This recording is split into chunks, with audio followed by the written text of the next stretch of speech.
Hai Sobat Altar, pasti kalian sudah tidak asing dengan negara Korea bukan? Sedikit atau banyak kalian pasti mengetahui tentang Korea, baik itu Korea Selatan maupun Korea Utara. Sobat Altar, tahu gak sih kenapa Korea bisa dibagi menjadi dua? Kita simak yuk penjelasannya.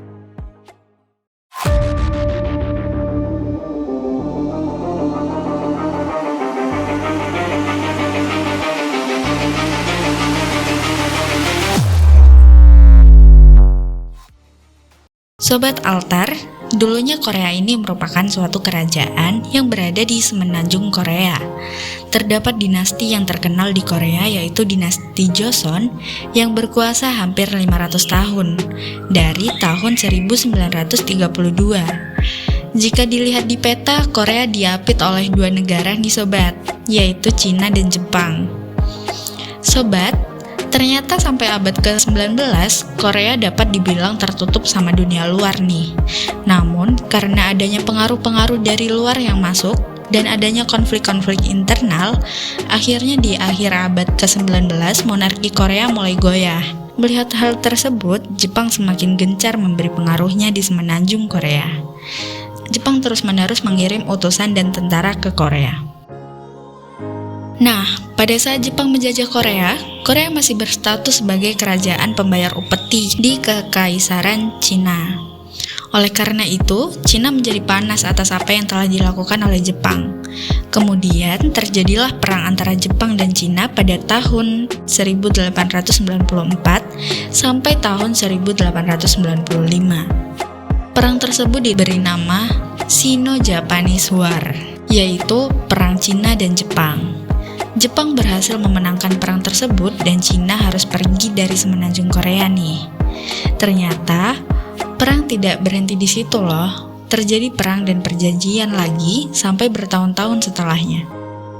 Jepang kemudian menguasai Korea di tahun 1910. Jepang menguasai Korea selama 35 tahun, sampai pada tahun 1945.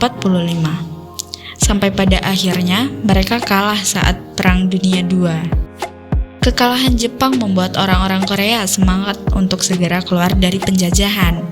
Namun ternyata Korea tidak sadar bahwa ada negara-negara lainnya yang mengincar Korea untuk dijajah.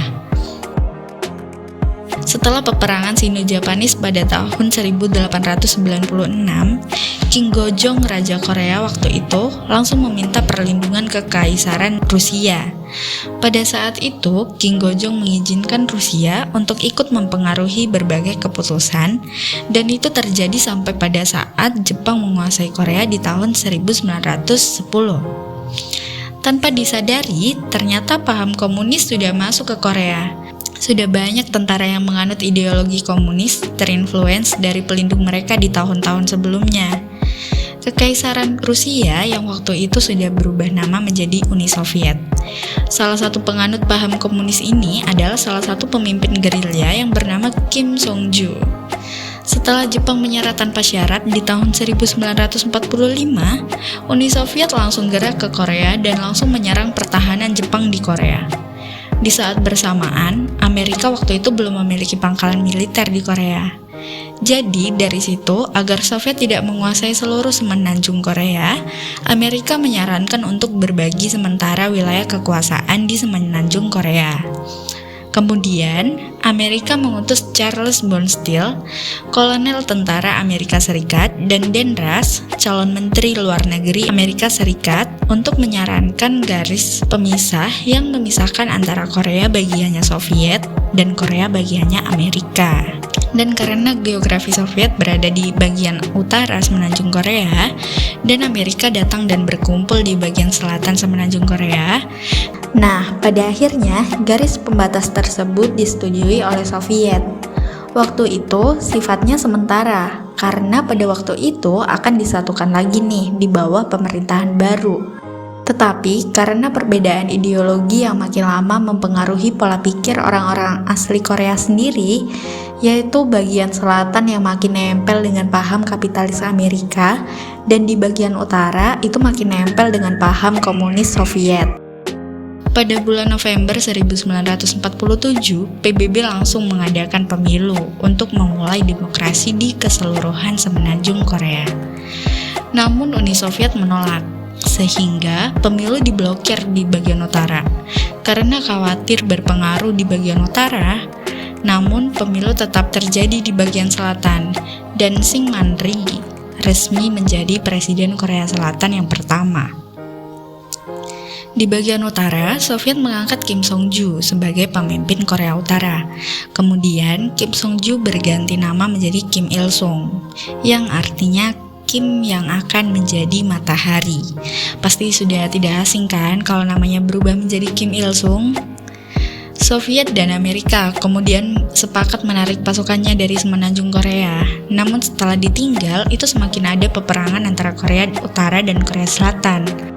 Korea Utara menyerang Korea Selatan untuk menyatukan semenanjung Korea dengan paham komunis, tapi Korea Selatan juga melakukan serangan balasan kepada Korea Utara dengan dibantu oleh PBB.